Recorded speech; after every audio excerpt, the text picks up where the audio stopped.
Price action based trading, जिसे कि हमने पहले सीखा टेक्निकल एनालिसिस के अंदर दो अलग अलग एनालिसिस करने की टेक्निक होती है। एक होती है इंडिकेटर बेस्ड, जिसको हमने समझ लिया। चलिए अभी समझते हैं प्राइस एक्शन बेस्ड ट्रेडिंग, जिसे प्राइस एक्शन ट्रेडिंग कहा जाता है, वो क्या होती है। जिससे कि हमने कहा था technical analysis history repeats itself, मतलब इतिहास दोहराता है मार्केट में, उसके बेस पे काम करता है। तो प्राइस एक्शन शेयर की कीमत में पहले क्या हुआ था, और अगर वही चीज, अगर वही सिचुएशन, अगर वही पैटर्न फिर से हो रही है तो इस बार क्या होगा, इसका अंदाजा लगाने की टेक्निक को कहा जाता है प्राइस एक्शन ट्रेडिंग। जैसे कि प्राइस एक्शन नाम है, वैसे ही प्राइस यानी कि शेयर की कीमत, एक्शन मतलब शेयर की कीमत में क्या एक्शन हो रहा है, ऊपर जा रही है, नीचे जा रही है, कैसे जा रही है, इसको समझकर जो खरीदी और बिक्री करी जाती है, इसको कहा जाता है price action trading. Price action trading past pattern यानी कि भूतकाल में जो भी अलग अलग पैटर्न्स मार्केट ने बनाए थे, इवेंट यानी कि जो भी अलग अलग चीजें हुई थी, कंडीशंस यानी कि जो भी सिनेरियो वहां पर खड़ा हुआ था, और उसके ऊपर लोगों ने क्या किया था यानी कि ह्यूमन बिहेवियर, ये सारी चीजों को मिलाकर बनता है price action trading. Price action analysis pattern based chart analysis होता है,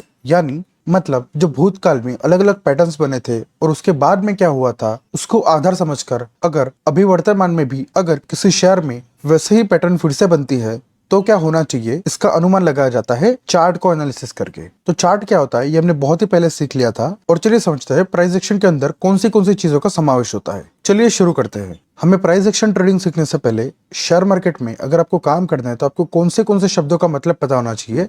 चलिए पहले उसकी बात करते हैं, जिसको कहा जाता है स्टॉक मार्केट टर्म्स। तो पहला है एंट्री, दूसरा टारगेट, तीसरा स्टॉप लॉस, और जो चौथा होता है वो होता है ट्रेलिंग स्टॉप लॉस। तो ये चार चीजें क्या है, चलिए इसके बारे में समझते हैं। तो एंट्री का मतलब होता है जहां पे आप शेयर को खरीद रहे हो या बेच रहे हो। अगर आपको लगता है शेयर ऊपर जाएगा तो आप जहां पर खरीदते हो उसको एंट्री कहा जाता है, और अगर आपको लगता है कि शेयर नीचे जाना चाहिए और आप शॉर्ट सेलिंग करना चाहते हो तो आप जिस कीमत पर बेचते हो उसको एंट्री प्राइस कहा जाता है। उसी तरह जो दूसरा टर्म है वो है टारगेट। टारगेट का मतलब क्या होता है, टारगेट तो जैसे कि नाम है, जब भी आप किसी शेयर को खरीदते हो तो आपने टारगेट तो सोचा होगा ना कि ये शेयर कहां तक जाएगा। तो मान लीजिए अगर आप 100 रुपए पे खरीदते हो और आपको लगता है कि ये शेयर 110 रुपए जाना चाहिए, तो जो 110 रुपए है उसको टारगेट कहा जाता है। फिर जो तीसरा टर्म है वो होता है स्टॉप लॉस, और जो चौथा टर्म है वो होता है ट्रेलिंग स्टॉप लॉस। तो स्टॉप लॉस और ट्रेलिंग स्टॉप लॉस क्या होता है, चलिए समझते हैं। अभी मान लीजिए कोई शेयर गिर रहा है और उसके बाद ऊपर जा रहा है, और ऊपर जाने के बाद आप बाय एंट्री लेते हो, यानी कि आप खरीदते हो इस शेयर को। यहां पर आप इस शेयर को खरीदते हो। मान लीजिए उस जगह पे उस शेयर की कीमत है 100 रुपया, तो नीचे गिर रहा था और उसके बाद जब उसने ऊपर जाना शुरू किया तो आप इस शेयर को 100 रुपए की कीमत पे खरीद लेते हो, यानी कि यहां पर आप उस शेयर को खरीद लेते हो। अभी जब भी आप किसी शेयर को खरीदते हो तो आपके पास पूरा कैलकुलेशन होना चाहिए कि मेरा टारगेट क्या होना चाहिए। तो मान लीजिए आपने 100 रुपए पे खरीदा है, और अलग अलग टेक्निकल एनालिसिस को आप समझ के आपको लगता है कि ये शेयर 120 रुपया जाना चाहिए, तो 120 रुपया जो है वो आपका टारगेट हो जाता है। तो इसमें स्टॉप लॉस और ट्रेलिंग स्टॉप लॉस क्या होता है, चलिए उसे समझते हैं। अगर आपको शेयर मार्केट में टिके रहना है और प्रॉफिट करना है तो आपको रिस्क कितना लेना है और उसके सामने रिवॉर्ड यानी कि उसके सामने आपको कितना कमाना है, ये आपका पहले से निर्धारित होना जरूरी है।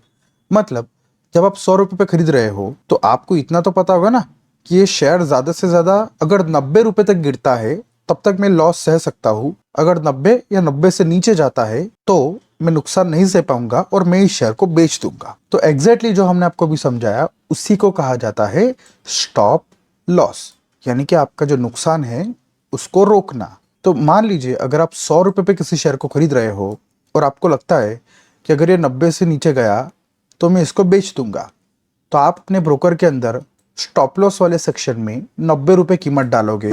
तो जब भी शेयर मान लीजिए अगर 80 रुपए भी चला गया तो भी आपका नुकसान 90 रुपए, यानी कि आपने 100 रुपए पे खरीदा था और आपने स्टॉप लॉस लगाया था 90 का, यानी आपका नुकसान 10 रुपए का ही होगा। तो इसे कहा जाता है स्टॉप लॉस। यानी आप जब किसी शेयर को खरीद रहे हो तब आपको पता होता है कि मैं 100 रुपए पे खरीद रहा हूँ और मैं 10 रुपए का नुकसान ही सह सकता हूँ, तो मैं 90 रुपए का स्टॉप लॉस लगा देता हूँ, यानी कि 90 रुपए से नीचे जाएगा तो जो मेरा सौदा है वो ऑटोमेटिक कट जाना चाहिए, या फिर मैं उसको अपने आप काट दूंगा। तो इसको कहा जाता है स्टॉप लॉस। अगर आप कोई सौदा लेते हो और स्टॉप लॉस होता है तो वो आपके लिए अच्छी बात है। क्यों? क्योंकि अगर वो शेयर, क्योंकि आपने खरीदा था 100 रुपए पे, लेकिन वो शेयर अगर 80 रुपए चला जाता तो आपका 20 रुपए का नुकसान होता। लेकिन मैं एक सौदे में यानी कि एक ट्रेड में 10 रुपए का नुकसान ही करूंगा। तो इस तरीके से अगर आप स्टॉप लॉस लगाते हो या फिर आप दिमाग में स्टॉप लॉस रखते हो कि अगर शेयर की कीमत 100 से अगर 90 या 90 से नीचे चली जाती है, मैं इस खरीदी के सौदे में से यानी कि मैं इस ट्रेड में से निकल जाऊंगा और 10 रुपए का नुकसान सह लूंगा। तो ये होता है स्टॉप लॉस। चलिए अभी समझते हैं, स्टॉप लॉस तो हमने समझ लिया, लेकिन ट्रेलिंग स्टॉप लॉस क्या होता है। तो इसके नाम के अंदर भी स्टॉप लॉस शब्द आता है, यानी कि इसका मतलब भी कुछ सिमिलर होना चाहिए, उसके जैसा ही कुछ होना चाहिए। लेकिन ट्रेलिंग स्टॉप लॉस आपके नुकसान को नहीं बचाता, बल्कि आपके मुनाफे को बचाता है। नुकसान को आपके बचाता है स्टॉप लॉस। मतलब आपने जब शेयर 100 रुपए पे खरीदा और आपके दिमाग में है कि वो शेयर 90 से नीचे चले जाएगा तो मैं उसको बेच दूंगा, तो आप स्टॉप लॉस लगाते हो, जिससे अगर शेयर 90 रुपए चला जाता है तो आपका सौदा कट जाएगा, या फिर आप खुद जब भी कीमत को 90 रुपए देखोगे तब आप इस सौदे में से निकल जाओगे। फिर भले ही वो शेयर 80 रुपए हो जाए, लेकिन आपका तो सौदा 90 रुपए पे कट गया था, मतलब आपका नुकसान 10 रुपए ही होगा। आपने लिया था शेयर 100 रुपए पे और स्टॉप लॉस लगाया था 90 रुपए, मतलब आपका नुकसान, यहाँ का नुकसान कम होता है और जो आपने सोचा है उतना ही होता है। तो ट्रेलिंग स्टॉप लॉस क्या है? तो ट्रेलिंग स्टॉप लॉस, जैसा कि आपने कहा, आपके मुनाफे को बचाता है। मतलब आपने कोई शेयर खरीदा था 100 रुपए पे और आपने सोचा था कि ये शेयर 120 रुपए तक जाना चाहिए, यानी कि आपने टारगेट सोचा था 120 रुपए का। अभी मान लीजिए ये शेयर टारगेट की तरफ ही बढ़ रहा है, यानी कि ऊपर ही जा रहा है, और ये शेयर 115 तक पहुंच गया है। चलिए हम यहां पर लिख देते हैं कि ये शेयर 115 तक पहुंच चुका है। यहां तक यानी कि 115 तक पहुंच चुका है और आपका टारगेट है ये, यानी कि 120 रुपया आपने टारगेट लगाया है। मतलब आप इंतजार करोगे कि कब आपका टारगेट आएगा और तब मैं ये सौदा काट दूंगा। मतलब जो शेयर मैंने 100 रुपए में खरीदा है वो 120 में बेचकर 10 रुपए का मुनाफा कर लूंगा। लेकिन मान लीजिए कुछ भी गलत हुआ और आपका जो एनालिसिस है वो गलत गया, और फिर ये शेयर 115 से ही गिरकर, मान लीजिए ये शेयर हो गया आपका 80 रुपया, और 115 से ही वो शेयर गिरकर 95 रुपये हो गया। तो इसमें क्या हुआ? तो आपने जो शेयर 100 रुपए पे खरीदा था वो 115 चला गया था, यानी आपको 15 रुपए का मुनाफा हो रहा था। लेकिन क्योंकि आपने सोचा था कि टारगेट 120 आएगा तब मैं इसको बेचूंगा, आपने टेक्निकल एनालिसिस करके टारगेट निकाला था। लेकिन जैसे कि हमने कहा है, टेक्निकल एनालिसिस कोई जादू नहीं होता है और गारंटी नहीं देता है कि आपको हर एक सौदे में मुनाफा होगा। लेकिन अगर आप टेक्निकल एनालिसिस इस्तेमाल करते हो तो ज्यादातर सौदे में आपको मुनाफा हो सकता है। तो मान लेते हैं कि ये शेयर जो आपने सोचा था 120 जाएगा, वो 15 से ही गिरकर 95 हो जाता है, यानी कि 115 से ही गिरकर 95 हो जाता है, यानी कि 95 हो जाता है। तो आपको जो 15 रुपए का मुनाफा हो रहा था, जो आपने यहाँ पर खरीदा और यहाँ तक शेयर चला गया था 115 तक, तो आपको जो 15 रुपए का मुनाफा हो रहा था, पहली बात तो वो भी गया, और आपने शेयर खरीदा था 100 रुपए से और शेयर की कीमत अभी हो गई है 95, यानी कि आपको 5 रुपए का नुकसान अलग से हो रहा है।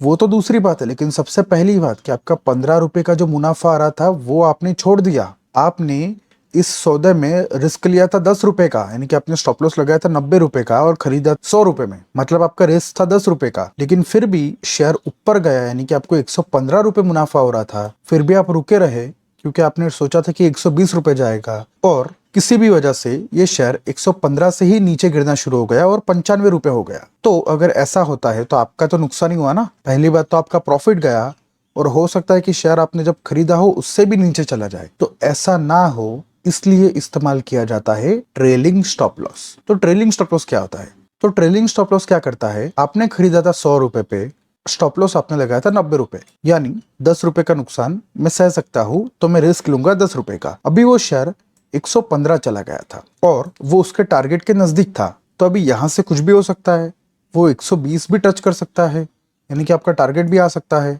लेकिन अगर ये 115 का शेयर गिर जाएगा तो आपका जो 15 रुपए का मुनाफा है ये आप जाने थोड़ी दे सकते हो, नहीं। इसीलिए आप क्या सोचते हो कि ये शेयर 115 तक चला गया है, मतलब मुझे अच्छा खासा मुनाफा हो रहा है और ये 120 तक जा सकता है, लेकिन जाएगा या नहीं पता नहीं, लेकिन मुझे जो मुनाफा हो रहा है वो तो मैं करके ही जाऊंगा। मतलब आप क्या करते हो, जो शेयर ऊपर चला गया यहाँ तक, यानी कि 115 रुपए तक, और वो जा सकता है 120 रुपया, तो आप क्या करते हो, ट्रेलिंग स्टॉप लॉस लगा देते हो एक कीमत का। मतलब मान लीजिए आपने 112 रुपए पे ट्रेलिंग स्टॉप लॉस लगा दिया। इसका मतलब क्या हुआ शेयर चला गया है, आपने खरीदा था 100 रुपए में, शेयर चला गया है 115 रुपए, लेकिन आपका मेन टारगेट है 120 रुपया, मतलब आपको लगता है 120 रुपया जाएगा, लेकिन नहीं गया तो आपका नुकसान होगा। पहली बात तो आपका प्रॉफिट जाएगा और दूसरी बात आपको नुकसान भी हो सकता है। तो आप क्या सोचते हो, मैं ट्रेलिंग स्टॉप लॉस लगा देता हूँ 112 रुपए पे, मतलब ये शेयर अभी 115 हो गया है, मतलब ये जो शेयर 115 हो गया है, ये अगर अभी यहाँ से गिरता है और गिरकर मान लीजिए 112 से नीचे चला जाता है, तो आपने कहा था कि मैंने ट्रेलिंग स्टॉप लॉस लगाया है 112 रुपए पे, मतलब आपने सोचा था भले ये शेयर 115 चला गया हो और 120 जा सकता हो, लेकिन क्योंकि मैंने 100 रुपए पे खरीदा था और ये शेयर है 115 रुपए, यानी कि मुझे 15 रुपए का मुनाफा हो रहा है, तो मैं क्या करता हूँ, कम से कम 12 रुपए का मुनाफा लेकर तो जाऊंगा ही। क्या पता ये शेयर 115 से नीचे गिर के वापस 100 रुपए पे आ जाए जहां से आपने खरीदा था, तो ये ना हो इसीलिए ट्रेलिंग स्टॉप लॉस इस्तेमाल किया जाता है। का जो ब्रोकर होता है उसमें आप ट्रेलिंग स्टॉप लॉस लगा सकते हो, और अगर यहाँ पर अगर आप अपने ब्रोकर में 112 रुपए लिख देते, तो वो शेयर जो अभी 115 चला गया है, वो अगर 112 से नीचे जाता तो आपका ये सौदा आपका ब्रोकर ऑटोमेटिकली काट देता, और आपने जो खरीदी करी थी शेयर की 100 रुपए की, तो आपका जो शेयर है, यानी कि शेयर आपने खरीदा था 100 रुपए से, वो ऑटोमेटिकली आपका ब्रोकर बेच देता 112 रुपए पे, यानी आप 12 रुपए का मुनाफा करके जाते।